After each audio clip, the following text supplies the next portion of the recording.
There were no answers. There were no cures. There were only symptoms.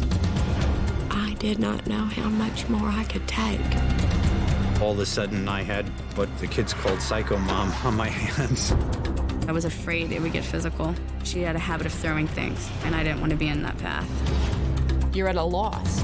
You've done everything that the doctor said, and why is this still happening? Why is this happening to our son? I got pissed. I'm like, what the heck is going on? Next, two medical mysteries that defy the experts. Melinda Sagrestano has what at first seemed to be ordinary headaches, but they soon escalate into fits of pure insanity. With her family falling apart and her health deteriorating rapidly, Melinda makes a terrifying choice. I decided I would rather die than live like this. Then, overnight, 18-month-old Craig Leopard's arms swell to triple their size. While his doctors dismiss the symptoms, his parents frantically search for a way to end their only child's agony. I have never heard this type of screaming coming out of my son ever.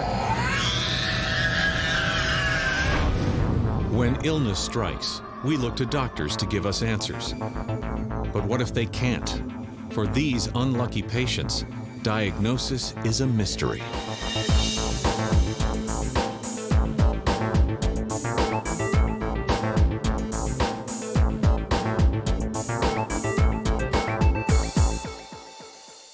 In the spring of 1986, Melinda Sagrestano was living in Virginia with her husband and two small children. They were still in their early 20s and working hard just to make ends meet. But Melinda felt as if she had it all. Life was incredible. I was extremely happy with my marriage, with being a mom. My mom was really involved in our lives. She would take us pretty much anywhere that she went, as long as we were together. But Melinda's active lifestyle takes a sudden turn when she's struck with what at first seems like an ordinary complaint. One evening, I put the kids to bed, and I was actually sitting on the couch folding laundry, and I just felt a strange headache. It really caught me off guard. One headache turns into two, then three, and over the course of the next month, they seem to take on a life of their own. The pain was sharper, and it got to the point where I knew something wasn't right. I'd never had a headache that was this intense. I literally could not walk.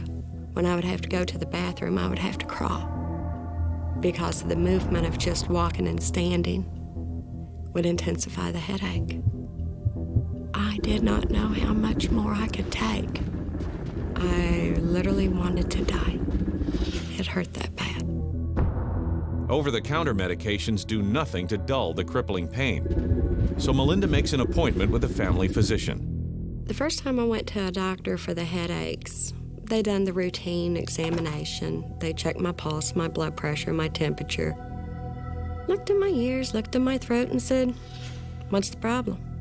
Eat right, exercise, everything will be fine, and quit stressing." Melinda is blindsided by the doctor's dismissive attitude. But determined to find out what's triggering the agonizing attacks, she sees 3 more doctors over the next month. Each of them, however, assures her that she's simply stressed out. If she would just relax, the headaches would subside. The only thing I took away was they don't get it. They're not listening. I became extremely frustrated. It got to the point where the doctors weren't going to help. No one understood. Over the next 12 months, the vicious episodes take an enormous toll on the young mother. And she's devastated by the effect the illness is having on her family. She used to be a really active person, and then she went to being immobile. When I would come home from school, I would find my mom laying on the sofa with a washcloth over her face, and that was the everyday norm. I could not function as a person, let alone a mom. I was 8 years old, and I thought, is my mom gonna die? With her mother virtually incapacitated, Natasha begins looking after her 5-year-old brother. In fact, the 8-year-old soon takes over the running of the entire household. From the time I came home, I would clean up the house, and I would make dinner, which was either noodles or sandwiches. I had to take care of everything. I didn't have a choice. We wouldn't eat dinner if I didn't make it. Dealing with the pain and watching my daughter, I had two things I felt. One was total pride. The other one was guilt. Guilt's hard. For 2 years, Melinda does what she can to cope with her pain. But then in the summer of 1990, a bizarre new symptom emerges. With the onset of each intolerable headache, her pulse begins to race out of control. My heartbeat would be very solid. I mean, pound. And then it would increase in rate. You could feel it through your throat, and you could feel it in your eyes. And it felt like with every heartbeat, the whole top of your head was gonna explode. Melinda does her best to explain the terrifying new symptom to her husband. He would look at me and go, "This isn't you. Are you losing it?" He wanted to support me, but you can't support when you don't understand yourself. He begs her to go back to the doctor, but Melinda refuses, convinced that another expert will simply dismiss her symptoms as stress. She's determined to fight the illness alone, even when things go from very bad to much, much worse. I ended up with this sweating issue, and not just a normal sweat. My hair would be saturated at the roots, and if you wore makeup, what started off on your forehead ends up on your chin. I remember her coming in asking me, "Are you hot?" And it'd be wintertime. You could just see her perspiring everywhere. I actually went to the store once and bought like 16 different deodorants, and I would try each one for 3 days. And then I would trash it and go on to the next. But nothing she does seems to alleviate the excessive amount of perspiration.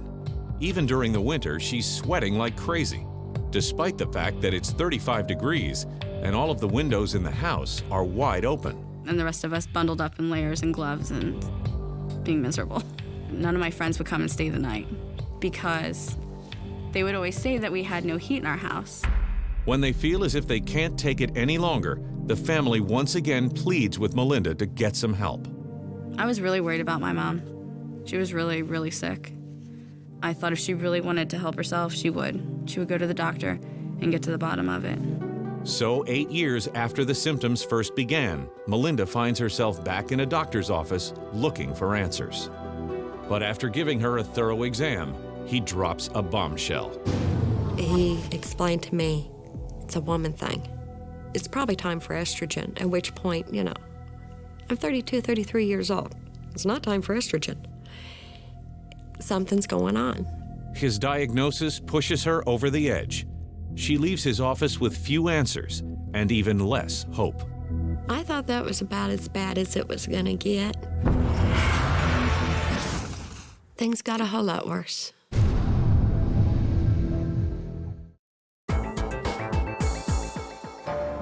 For more than 8 years, Malinda Sagrestano has struggled with a bizarre set of symptoms: debilitating headaches, rapid heart palpitations, and bouts of excessive sweat. There were no answers. There were no cures. There were only symptoms. My husband grew extremely tired of watching me being sick. He really couldn't take no more. He didn't get it. He didn't understand the strain in the relationship. It was just too much. And so we finally ended up divorcing. While she's devastated by the turn of events, it marks a turning point for the now single mother. And Melinda becomes more motivated than ever to get a grip on the mysterious illness. I finally decided that I had to help myself. I accepted the pain as part of me being me. When you have something for so long, you adapt. And it really isn't abnormal anymore. Slowly, she finds herself getting back into a routine at home. And after years of bad news, she finally has an unexpected reason to celebrate when she meets Stephen Sagrestano. I was attracted to her right away. I noticed she had a really nice smile. She was somewhat of a pistol, had a real vibrant personality. She would talk about having attacks, and I didn't know if she was just embellishing a little bit until I actually saw it. With Stephen backing me and letting me know it's okay, I found another part of me that had been missing. Stephen soon becomes Melinda's lifeline, and a year later, they get married. Almost immediately, they decide to move with the children to Pennsylvania. It's a fresh start for everyone. Stephen finds work in the construction business, and Melinda lands a job at a local real estate firm. I was enjoying what I was doing. And I guess I was living life in a way that I hadn't before. Then, almost overnight, a disturbing new symptom threatens to send the entire family into a tailspin. I would have major outbursts of pure meanness. All of a sudden, I had what probably the kids called Psycho Mom on my hands. She was the most angry person I had ever met. Any little thing would set my mom off. I'd run across a picture or something, and it's like, I'm not worth this. I would tear it up. It was kind of like a volcano getting ready to erupt. All the pressure there. And it would feel so good to let it out. She would just bite my head off for no reason. I'd wake up, I'd make the coffee, I'd bring her a cup, and then she would immediately start yelling at me about I didn't need to be woke up this morning, or I did something wrong. And I'd be there saying, I didn't do anything wrong. What did I do? I don't think that man heard I love you for 2 years straight. I lost sight of not only who I was married to, I lost sight of where I was going. I was just very unhappy. And I probably had one foot out the door. I went and stayed with friends because I was afraid it would get physical. She had a habit of throwing things, and I didn't want to be in that path. My husband would always try to make sure that I didn't see my children. He wanted to protect them from me. For 2 years, the family lives with her outbursts. But finally, it's Melinda who can't take it anymore. Convinced there is only one solution, she makes a desperate choice. I decided I would rather die than live like this.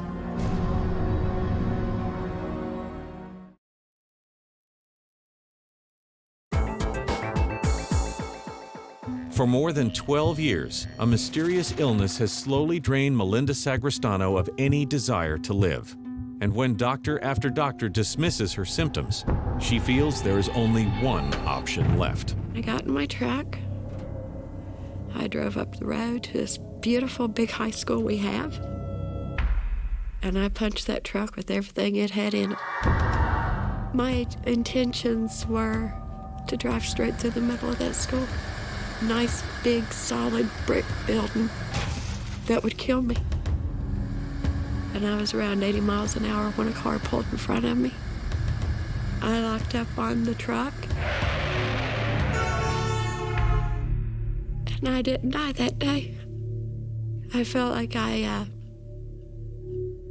such a nutcase, I can't even commit suicide right. Melinda sits slumped over the wheel, distraught by how much she has lost and how much more she nearly risked losing. She decides to use her last bit of strength in an effort to rebuild her family. I had to get my life back, and I had to find a way of dealing with the pain. I had to raise my children. I wanted to be mom again. Determined to find out once and for all what's causing the crippling headaches, bizarre heart palpitations, incessant perspiration, and uncontrollable fits of rage, Melinda picks up the phone book and makes an appointment with the first family practitioner she comes across, Dr. Mark Sussman. Melinda came because of a variety of reasons, and she wasn't quite sure exactly what was going on. He actually sat down and he listened. what my concerns, my worries. Dr. Sussman gives Melinda a thorough head-to-toe exam and almost immediately realizes that Melinda's blood pressure and heart rate are elevated. Certainly high blood pressure can cause one to have headaches, but the reality is many patients have high blood pressure and they didn't have the personality changes that she had. So we did a cardiogram to rule out that there was any cardiac disease or heart disease that might predispose her to her rapid heart rate. But when the findings are in, Dr. Sussman finds himself at a loss for words. The cardiogram was normal. There was, no abnormalities. He looked at me dead in my face, and he said, I don't know what it is, but if you hang in there with me, we'll find out. The only thing he can do at this point is give Melinda a prescription to help control her high blood pressure and encourage her to check back in if anything changes. For Melinda, it's another in a long line of setbacks. I had to turn within me to find how I'm going to cope with this. I had to mentally depend on me. It takes everything in her just to get out of bed each day and take care of her family. But over the next 6 months, Melinda's symptoms go from debilitating to life-threatening. I gave up saying it can't get no worse because I realized it could. I went from 128 pounds, slowly dwindling away, to 92 pounds. She would go out and buy new pants every so often, but you would tell that they're hanging off of her. She was getting pale. She was thin. She was deathly thin. At the age of 40, my mom looked like a woman that was near her 60s. Her hair was very thin. She had skin just hanging off of her bones. It was really frightening. At that point, I knew I was looking at death. She had to find out why she was losing weight. She needed to do something to fix the problem. Stephen insists that she check back in with the only doctor who ever seemed to take Melinda seriously, Dr. Sussman. So she makes an appointment for the following week. But 2 days before she's scheduled to go in, there's a frightening new development. I went to scratch my stomach, and underneath my ribs I felt this lump. It was a good-sized lump. I knew when I felt it, that wasn't where it was supposed to be, whatever it was. So I called Dr. Sussman. Dr. Sussman tells her to come in immediately. One look at his patient and he knows Melinda is gravely ill. Melinda's weight normally is probably like 115, 120. So when you're 90, 95 pounds, you've lost a significant amount of weight. When a physician sees that, and especially in a relatively young person, we're looking to try and get to the specific diagnosis. Dr. Sussman examines the bizarre protruding lump located under Melinda's left ribs and finds a growth the size of a grapefruit. It prompted me to, order a CAT scan. When they done the CT scan, I kept saying, okay, girl, cross your fingers. Even if it's malignant, let them find something. Just let them find something. When I got the report from radiology, it was like everything came together. I had a suspicion to what the problem might be.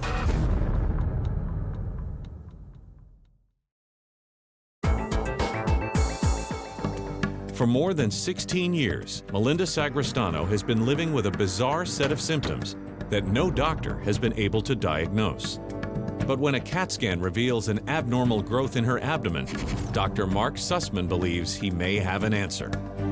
In order to confirm his hunch, he needs to run a highly specialized urine test. And we ran to check her hormone levels. I was mainly interested in her catecholamines. Catecholamines play an important role in the body's physiological response to stress. The most abundant catecholamine is the hormone called adrenaline. So, if her catecholamine levels are high, she will most likely have an elevated amount of adrenaline in her urine as well. She collects the urine over a 24-hour period. It's sent to the laboratory, and they assess whether or not these catecholamine hormones are present. The wait is almost unbearable, but when the findings come in, Dr. Sussman knows he's cracked the case.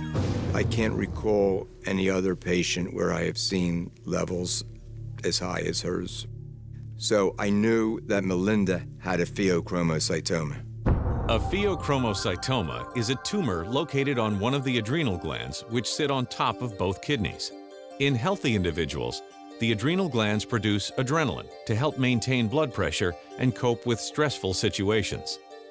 But in patients like Melinda, a tumor develops on one of the glands, causing an overproduction of adrenaline. Melinda's symptoms, when one puts it all together, she had frequent headaches, rage, frequently perspired. She had a loss of weight, high blood pressure, fast heart rate.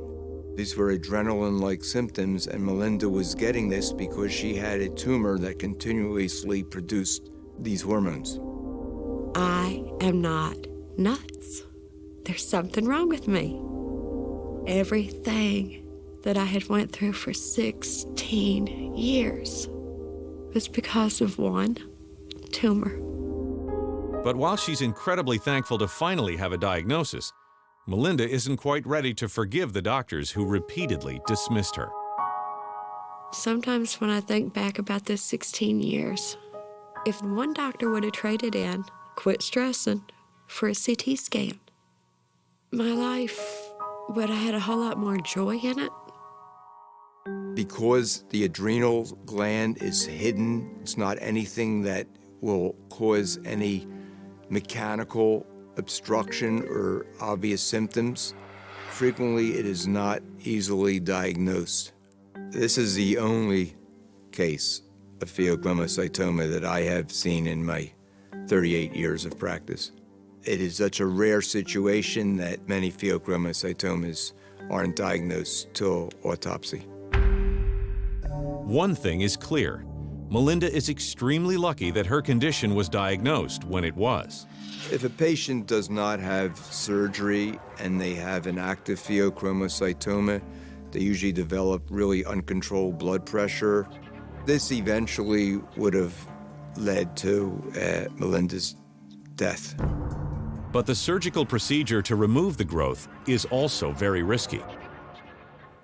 When it come time for surgery, I was scared to death, not because of the surgery. I didn't care if I lived. I only wanted to live if I could be me.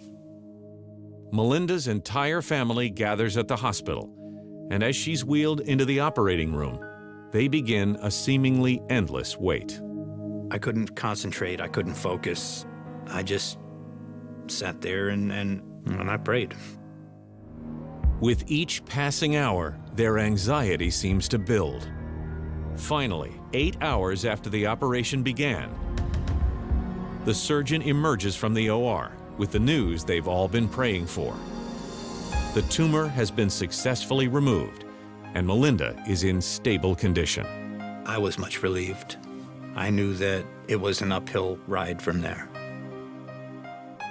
When I woke up and I realized that headache was gone,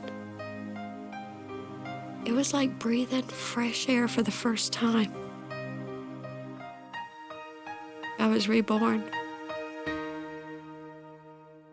After more than a decade and a half of frustration and suffering, Melinda finally has her life back. Melinda is cured after the surgery. All her symptoms that she had previously disappeared. It's almost like flipping a switch. It's one of the most rewarding things one can have in medical practice, be able to find a specific reason for someone's illness and to be able to cure it.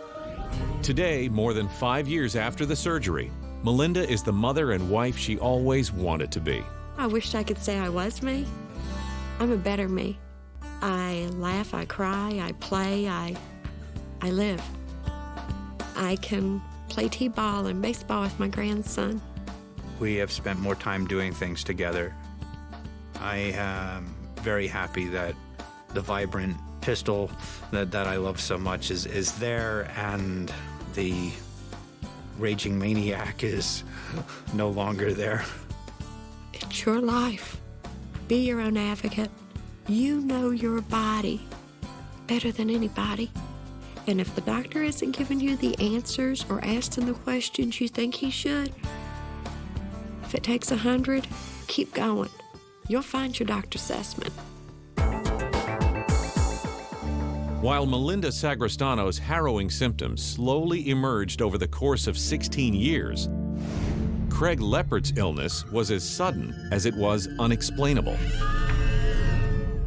From the moment New Jersey natives Tracy and Mike Leopard decided to get married, they knew they wanted to be parents.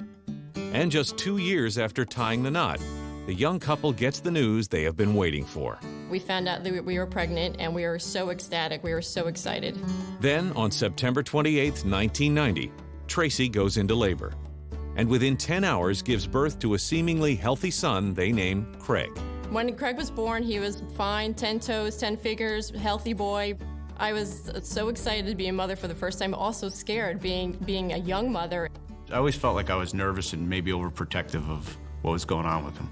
But Tracy and Mike quickly adapt to parenthood and find immense pleasure in watching the newborn discover the world. Craig was always a great baby. He seemed to always have a good time and laugh. I was a stay-at-home mom, so to pass the time, we would go over to the community pool. Craig always had fun in the water, loved splashing around and just, putting his feet in, splashing away. But when Craig is 18 months old, one of those fun and seemingly ordinary afternoons at the pool suddenly turns into Tracy's worst nightmare. We were there probably for about 25 minutes, and out of the blue, he just started to cry.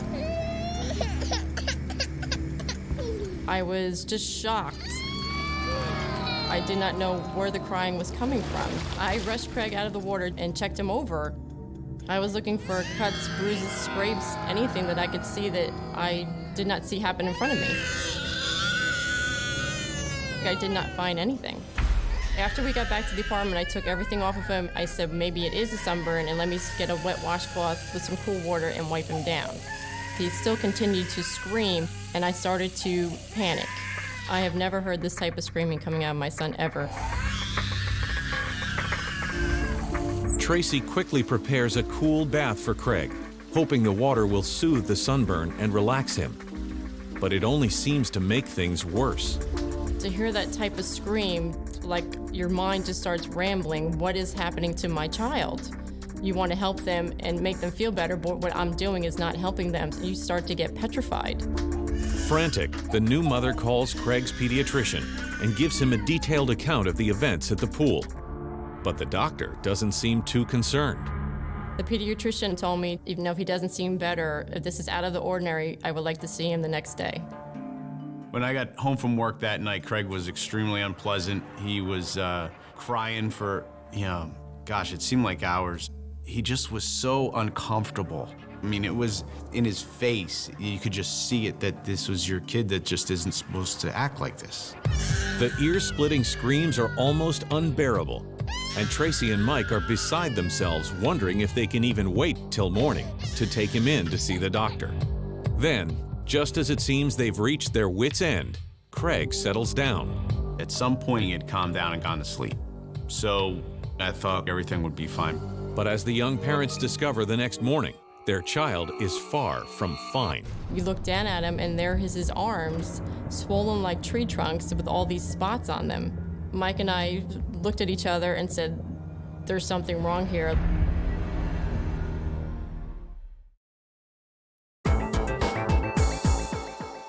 Tracy and Mike Leopard have just witnessed something they never thought possible.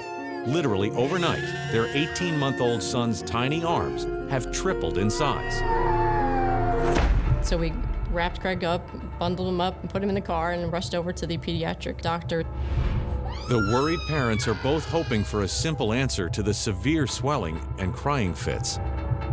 And after performing a complete exam, the doctor is confident he knows what's behind it.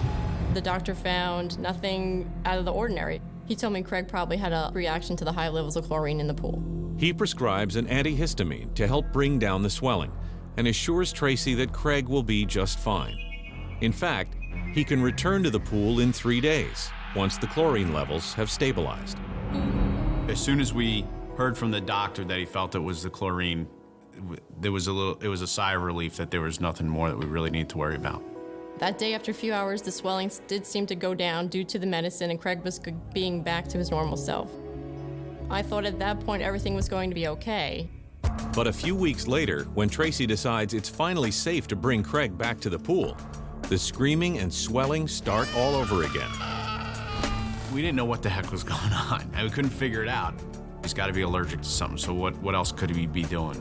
Tracy takes Craig back to the doctor, but she's frustrated by the level of care. The doctor gave Craig the normal examination like he would do with any other child. Never took any allergy tests or any skin tests. I was getting very concerned that the doctor could not figure out what was going wrong. I knew Craig was suffering, and I'm his mom, and I'm supposed to help him and protect him, and I felt like I was not doing my job. Convinced the doctor isn't doing all he can to help their son, Tracy and Mike take matters into their own hands. We didn't know at this point if there was possible germs or any infectious diseases in the pool, that maybe that's what was happening to him. We bought our own kiddie pool, filled it up with our own water, and put it on the side of the apartment.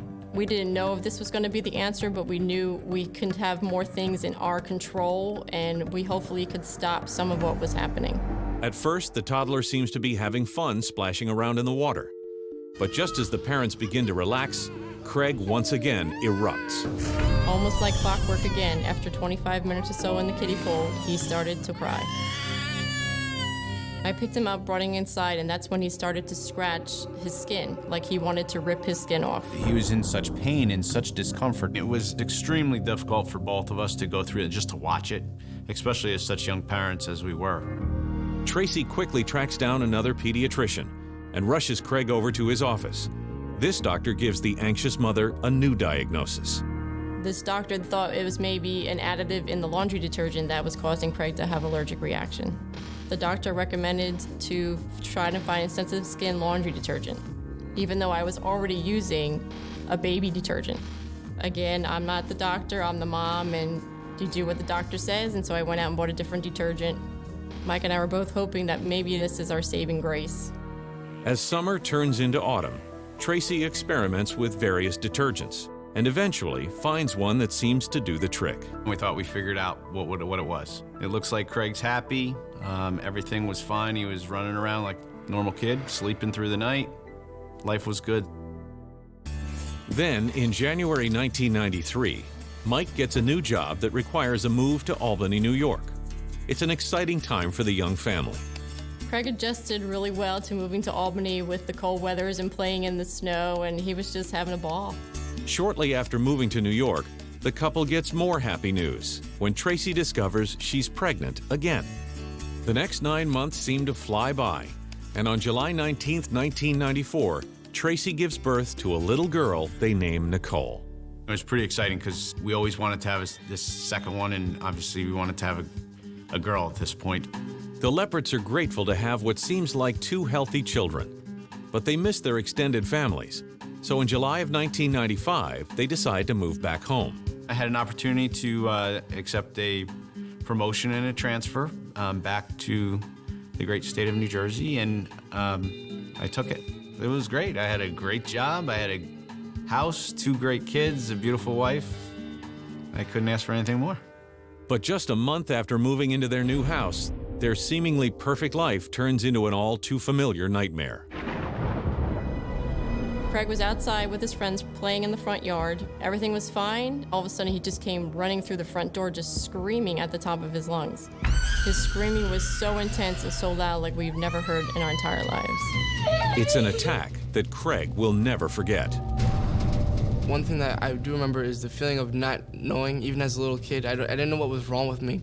I just knew I was in a lot of pain. I just didn't understand what had happened to my body.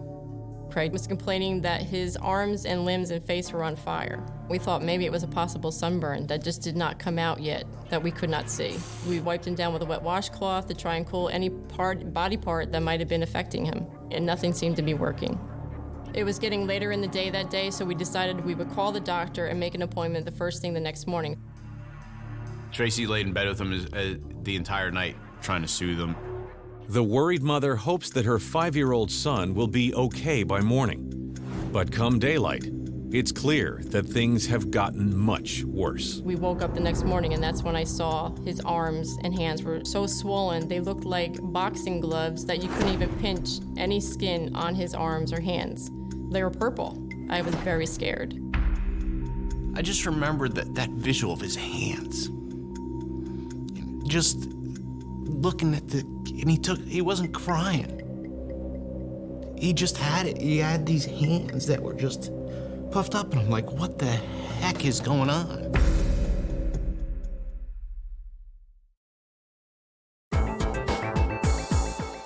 Mike and Tracy Leopard are terrified.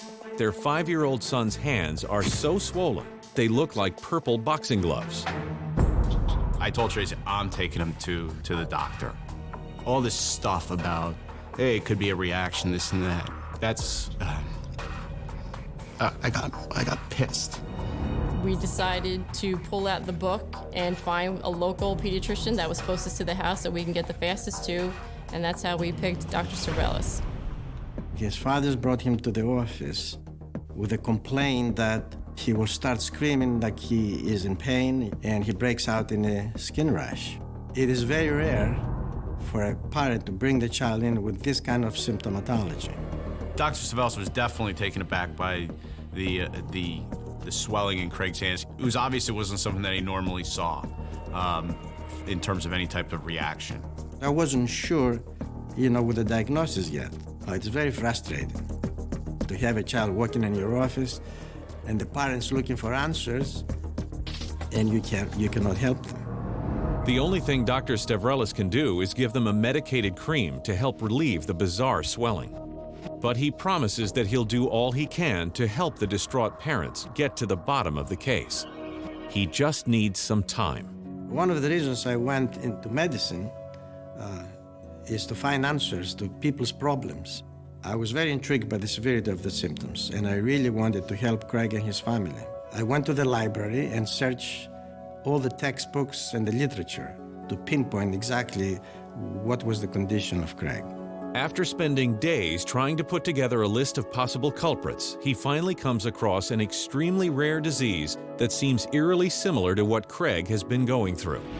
The symptoms were almost identical. Extreme pain, burning sensation on the skin, and in a few minutes, redness and swelling of the exposed parts of the skin. I called Craig's mother, and I gave her the news that I think I have the answer for her child's condition. I only found about 4 lines in a medical dictionary, but as soon as I read it, I knew this is what it was. I just started to cry. This is finally the answer to our prayers. Because Craig's condition was above and beyond my specialty, I advised Craig's father to find a specialist. The Leopards quickly locate an expert in their area, dermatologist Dr. Maureen Poe. To make this particular diagnosis, the best test is a blood test. So we drew some blood and took it straight to the laboratory. We are looking for a molecule that's involved in the biosynthesis of heme, called protoporphyrin. Heme, an essential chemical in the blood, helps carry oxygen through the body. If we found that protoporphyrin molecule to be elevated in Craig's blood, we would have a diagnosis. I was terrified at this point because our son never had a blood test done in his life, and this is a life-altering disease that we might have to deal with for the rest of our lives. 5 days later, the findings come in, and sure enough, they confirm Dr. Stavrelis' initial hunch.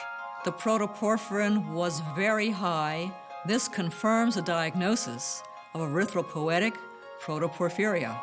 Erythropoietic protoporphyria, or EPP, is an extremely rare condition in which the body becomes hypersensitive to sunlight.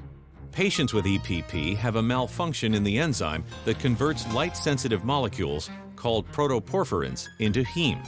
As a result, these molecules overaccumulate within the body, and when they are exposed to sunlight through the skin, toxic photochemical reactions occur. The best way I can explain my burn is really if you were to take your hand and accidentally put it on a hot stove, and to take that burn and to cut it with a knife, I'd rather break a bone than be burned by the sun. Family members were reassuring me that it's going to be all right. You know, we'll get through it. It'll be tough, but we'll get through it. Suddenly, Craig's seemingly random attacks make sense. All those afternoons by the pool triggered the initial episodes, and they only tapered off when the family moved to a cooler climate, where he was less exposed to the sun's intense rays. We were very happy that we understood what it was that he had. But we were also really scared as to what it meant.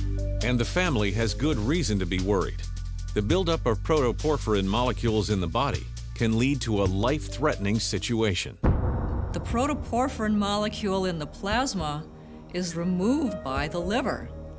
The liver then excretes the protoporphyrin into the bile, where it is removed from the body in the bowel movements. This is a toxic process for the liver. A small number of people with protoporphyria will develop liver dysfunction, and this can be progressive to the point of total liver failure. Making matters worse, there is no recommended cure for EPP. But Dr. Poe assures the Leopards that Craig can lead a relatively normal life if he follows one simple rule. Treatment for EPP begins with sunlight avoidance. At this point, I was like, how are we gonna do this? This is gonna be so difficult. How can you not go outside? You can't just tell your kids, get up and go play outside. You just can't do that. It's a life-altering change. As the family adjusts to their new reality, Tracy and Mike wonder why so many doctors misread Craig's symptoms. Erythropoietic protoporphyria is a rare disorder. It occurs in about 0.0001% of the population. EPP was only described in 1961, so doctors are still learning about it as a diagnosis. Today, 17-year-old Craig is a senior in high school and an inspiration to all his classmates. I don't let EPP ruin my life. I mean, it's something very hard to have to live with. But at the same time, I think I do a lot of stuff that a lot of other kids do. And saying that, I mean, I play football, which is something that you're outside every day during practice. And Craig, a linebacker, has learned that he can practice with his team for about 1 hour at a time, as long as he's covered in 65 SPF titanium oxide suntan lotion and every inch of his skin is shielded. Before every practice, I have to put on a turtleneck, long stockings, like undergarments, gloves on my hands, and then I have to wear a tinted visor on my face mask to keep the sun from hitting my face. Craig's relentless determination to be part of the team has inspired the entire community. They raised nearly $150,000 to put up lights on the high school football field so that Craig can play in all of the home games at night. My family and my friends, and especially the community, have really made me feel like a regular person, and I think that's really important to me. We put canopies outside. We put a whole theater down in our basement because we like to watch a lot of movies. If your family's that important to you, then you adapt to what your family is capable or not capable of doing. You can't live life pissed off, and you can't live life mad, and you can't feel sorry for yourself. And to be able to sit there and not regret anything, well, I think that's the American dream.